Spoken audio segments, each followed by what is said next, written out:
Gracias a la evolución de los microchips y los procesadores, o sea, un acierto más hacia la teoría o ley de Moore que decía que aproximadamente cada 2 años se duplica el número de transistores en un microprocesador, se estimuló la revolución del computador no solo hacia un trabajo más numérico, sino algo más para nosotros conocido como los videojuegos.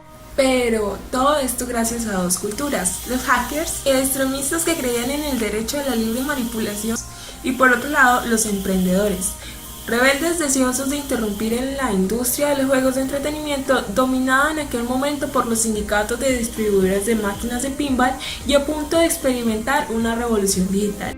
Así nació el videojuego y a su vez la idea de que el ordenador debía estar un paso más adelante de la interacción con la gente en tiempo real y de la cantidad de imágenes y gráficos que atrayeran la multitud para sus ventas.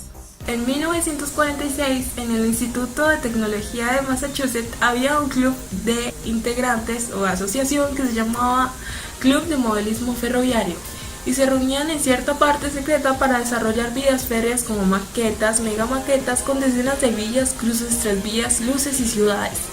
Una parte de los integrantes hacía parte del subcomité de señales y energía encargados de las transmisiones, circuitos y conmutadores de malla con el fin de proporcionar una completa jerarquía de controladores para los numerosos vehículos. Los miembros de este subcomité eran orgullosamente llamados hackers. Significaba virtuosismo técnico y un espíritu lúdico. Nada de notarse como el significado actual, que es un vándalo o delincuente de la red. Un instante clave para los miembros del Club de Modelismo Ferroviario fue en septiembre de 1961, cuando Digital Equipment Corporation o DAC donó el prototipo de su computadora PD-1 al MIT. De un tamaño equivalente a 3 neveras, el PDP-1 fue el primer ordenador diseñado para la interacción directa con el usuario. Podía conectarse a un teclado y a un monitor que mostraba gráficos y con una persona bastaba para hacerlo funcionar. En un grupo de clase acerca de la inteligencia artificial, había un estudiante que a pesar de ser ñoño y flojo se destacaba. Era Steve Russell, que estaba ayudando al profesor McCarthy a crear el lenguaje Lisp que pretendía facilitar la investigación sobre la inteligencia artificial. Como la mayoría de sus amigos hackers, Russell era un ferviente fan de las películas malas y de la ciencia fiction pulp. Así es como nos adelantamos al origen de Space War. A lo largo de las vacaciones de Navidad de 1961, Russell se dedicó totalmente y al cabo de varias semanas había obtenido un método para mover puntos en la pantalla usando los conmutadores de palanca del panel de control para acelerar, desacelerar y girar. A continuación, convirtió los puntos en dos naves, una de ellas gruesa e hinchada como un punto y la otra delgada y alargada como un lápiz. Otra subrutina permitía que cada nave disparara un punto por el morro a modo de misil. Cuando la posición del misil coincidía con la de una nave, esta explotaba. En febrero de 1962 estaba terminada una versión básica. Gracias a los comentarios y las mejoras de los demás compañeros y amigos de Russell, dos compañeros advirtieron que tener jugadores pegados a la consola del PDP-1 era potencialmente peligroso, ya que la emoción que desataban los muchachos al jugar podía terminar en daños a las 3 neveras de computador que tenía en potencia el videojuego más programado de la época. Así que resolvieron ensamblando dentro de 2 cajas de plástico para que sirviesen como controles remotos. Space War subrayó 3 aspectos de la cultura hacker que se convirtieron en pilares de la era digital. Primero, había sido creado en equipo. Segundo, se trataba de un software gratuito y abierto a la participación. Tercero, se basaba en el convencimiento de que los ordenadores debían ser personales e interactivos. Por otro lado, y en la misma historia, y como muchos estudiantes de informática de los 60, Nolan Bushnell, además de ser un fanático de Space War, también era fanático de los parques de atracciones. De hecho, trabajaba en uno para pagarse la universidad y además de eso, poseía el majestuoso temperamento de ser un emprendedor. Como resultado de todo esto, Nolan Bushnell convirtió sus intenciones en una industria. Cuando se graduó de la universidad, trabajó en una fábrica para equipos de grabación llamada Ampex. Allí trató de hacer o desarrollar un ordenador en una máquina de videojuegos. Su primer trabajo constató en que hiciera un juego únicamente sobre el hardware en lugar de la potencia del procesamiento de un juego como Space War, así que renunció a Ampex y se unió a la compañía que le había comprado esta idea. Mientras trabajaba en las primeras máquinas de Computer Space, Bushnell se enteró de que le habían salido competidores. Estos se habían vuelto tan adictos al Space War y habían decidido usar un mini ordenador PDP-11 para convertirlo en una máquina de videojuegos. Cuando Bushnell se enteró, invitó a Pitts y Truck, o sea, su competencia, a visitarlo. Estaban consternados por los sacrificios que Bushnell estaba perpetrando al despojar de detalles al juego para que pudiese ser producido sin tantos costos. Al final, la máquina de estos dos, o sea, la competencia de Bushnell, no prosperó porque no había manera de pagar 10 centavos para una deuda de $4,000. La innovación puede comenzar por el talento técnico, pero para revolucionar el mundo ha de combinarse con aptitudes para los negocios. Bushnell logró producir su juego, Computer Space, por solo $1,000. Cerca de Palo Alto terminó vendiendo la respetable cifra de 1,500 unidades. Después de esto, Bushnell decidió crear su propia compañía para su siguiente videojuego. Así que Bushnell decidió llamar a Atari. El 27 de junio de 1972, día en que Atari quedó constituida, Nolan Bushnell contrató a su primer técnico, Al Alcorn, que había aprendido a reparar televisores por su cuenta a través de un curso de correspondencia. En aquella época, Bushnell había aceptado un contrato para diseñar un nuevo videojuego para Bailey Meanwhile, una empresa de Chicago. El plan era crear un juego de carreras de coches que parecía más atractivo que pilotar una nave espacial. Alcorn tuvo un prototipo presentable en pocas semanas y lo terminó a comienzos de septiembre de 1972. Con su infantil sentido de la diversión, se le ocurrieron mejoras que convirtieron el monótono rebote parpadeante entre raquetas en algo entretenido. Había creado segmentos que delimitaban 8 regiones, de modo que cuando la pelota botaba en el centro de una raqueta, rebotaba en línea recta, pero si el impacto se producía hacia los bordes, entonces tomaba algún ángulo. Esto hacía que el juego supiese un desafío y fuera algo más táctico. Bushnell quedó tan contento con la creación de Alcorn que decidió que debía ser algo más que un ejercicio de prácticas. El juego fue presentado, pero por obra y gracia del Espíritu Santo no fue comprado, y esto fue bueno ya que la máquina fue probada en un bar tras 1 o 2 días. Alcorn recibió una llamada para que arreglaran la máquina porque había dejado de funcionar. Tenían que arreglarla de inmediato porque se había vuelto sorprendentemente popular, así que Alcorn corrió a arreglar la máquina.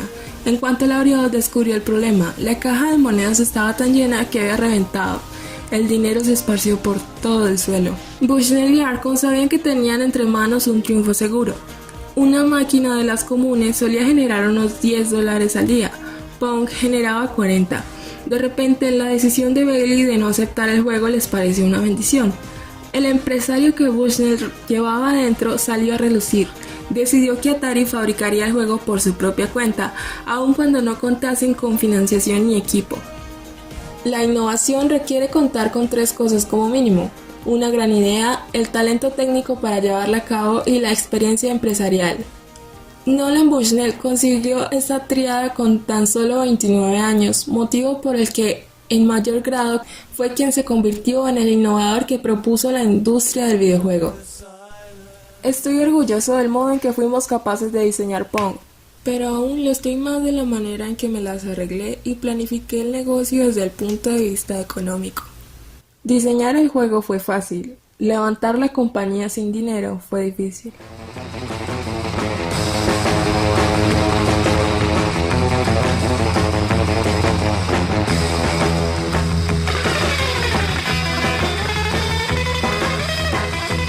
Y así es como la intuición de una mujer que dijo que los dispositivos de cálculo se convertirían en ordenadores de uso universal. Máquinas capaces no solo de manipular números, sino de componer música, procesar palabras y combinar símbolos generales en sucesiones de ilimitada variedad, considerándolo así una ciencia poética.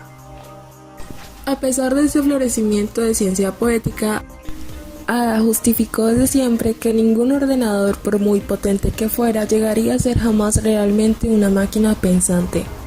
Un siglo después de su muerte, Alan Turing denominó esta afirmación la objeción de Lady Lovelace.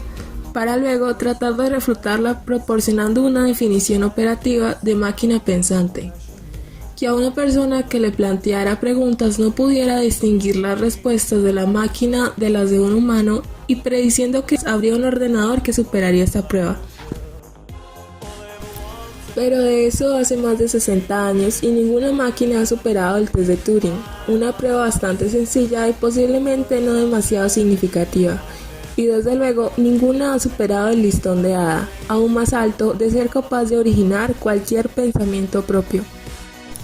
Tal cual la historia de Frankenstein y la perspectiva de que un artilugio artificial pudiera originar sus propios pensamientos había inquietado a varias generaciones.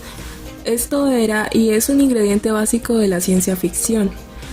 Un vívido ejemplo de ello fue la película de Stanley Kubrick grabada en 1968 llamada 2001, Una odisea en el espacio, en la que aparece un ordenador tremendamente inteligente llamado HAL.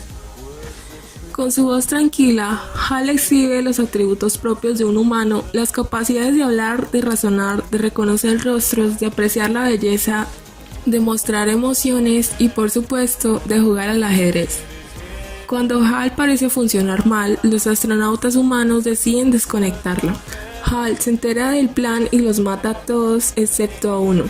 Después de una heroica lucha, el astronauta que queda logra acceder a los circuitos cognitivos de HAL y los desconecta uno a uno. HAL sufre una regresión hasta que al final entona la melodía de Daisy Bell, un homenaje a la primera canción generada por ordenador, cantada en 1961 por un IBM 704. Sabemos actualmente que existe la posible promesa o amenaza de que pronto aparecerán máquinas como HAL, que demostrarán que Ada estaba equivocada. Los padres de la inteligencia artificial concluyeron que se produciría un gran avance a unos 20 años. No ha sido así. Década tras década, nuevas oleadas de expertos han afirmado que la inteligencia artificial se vislumbra en el horizonte, pero esta ha seguido siendo un espejismo permanente situado a unos 20 años. John von Neumann nos dejó la clave y el por qué una computadora jamás será como un cerebro. Comprendió que estas dos eran fundamentalmente distintas. Los ordenadores digitales tratan con unidades precisas, mientras que el cerebro, hasta donde sabemos, es también en parte un sistema analógico que trata en un continuum de posibilidades. En otras palabras, el proceso mental de un humano incluye numerosos impulsos de señales y ondas analógicas de diferentes nervios que fluyen conjuntamente para producir no solo datos binarios, sí, no, sino también respuestas como tal vez, probablemente y otra infinita serie de matices, incluidos ocasionales desconciertos. Von Neumann sugería que el futuro de la computación inteligente podría requerir abandonar el planteamiento puramente digital y crear procedimientos mixtos que incluyeran una combinación de métodos digitales y analógicos. Una máquina programada para ganarle al mejor jugador del mundo de ajedrez como Deep Blue o la ganadora de un programa de preguntas de Estados Unidos como Watson está programada justamente para eso, pero en sí misma Watson no entendía las preguntas ni sus respuestas, ni que algunas de dichas respuestas eran acertadas y otras erróneas, ni que estaba jugando un juego, ni que había ganado, puesto que no entendía nada. El ordenador de IBM no estaba ni podía haber estado diseñado para entender. Lejos de ello, fue diseñado para simular que entendía, para actuar como si entendiera. Yo, para cerrar el capítulo y también el video y también llegar al punto de mi opinión personal, la tecnología, aunque parezca netamente neutra y sin la derivación de los sentimientos humanos, hay algo que siempre será su mayor razón de ser y aún así un punto al cual ella jamás llegará por sí sola: la creatividad. La creatividad lleva a la innovación y así a llenar los espacios en los que necesitamos no solo un ayudante sino también compañía. Nosotros, los humanos, podemos seguir siendo relevantes en una era de informática cognitiva porque somos capaces de pensar de manera distinta, algo que un algoritmo casi por definición no puede lograr. Poseemos una imaginación que, como decía Ada, aúna cosas, hechos, ideas, concepciones en combinaciones nuevas, originales, infinitas y en constante variación. Discernimos patrones y apreciamos su belleza. La creatividad humana implica valores, intenciones, juicios estéticos, emociones, conciencia personal y una concepción moral. Esto es lo que las artes y las humanidades nos enseñan, y de ahí es como esos ámbitos constituyen una parte de la educación tan valiosa como la ciencia, la tecnología, la ingeniería y las matemáticas. Este capítulo por siempre Ada me gustó muchísimo, no simplemente por el hecho de aprender algo nuevo acerca del desarrollo científico del pensamiento artificial, sino por el hecho de que nuestra esencia es inalcanzable para nuestros desarrollos. Se podrá crear algo que haga por nosotros, pero nunca se encontrará algo que nos reemplace en el hecho de ser, estar y querer. El hecho de tener tecnología en nuestras manos me hace pensar que alguien alguna vez quiso mucho el hecho de que llegara a ser cierto, pero no fue el trabajo de esa persona, fue el trabajo de un equipo que creyó lo mismo. La ciencia no es solo un camino más hacia nuestras facilidades, ni siquiera es algo que llene el sentido de nuestras vidas por sí sola, claro. La ciencia es un acto puramente trascendental e imprescindible a nuestra humanidad como al arte. Este libro, lastimosamente, en su última página es donde saca la luz a nuestros ojos, donde simplemente nos recomienda no entender conceptos vacíos de las matemáticas o la física, sin antes cruzarlo y convertirlo en un provecho divino, como sería mezclarlo con nuestra esencia propia de la humanidad y el arte. La poesía de la vida es la ciencia y por lo tanto es un equilibrio que durará tanto como lo cuides y lo cuidarás tanto como lo quieras.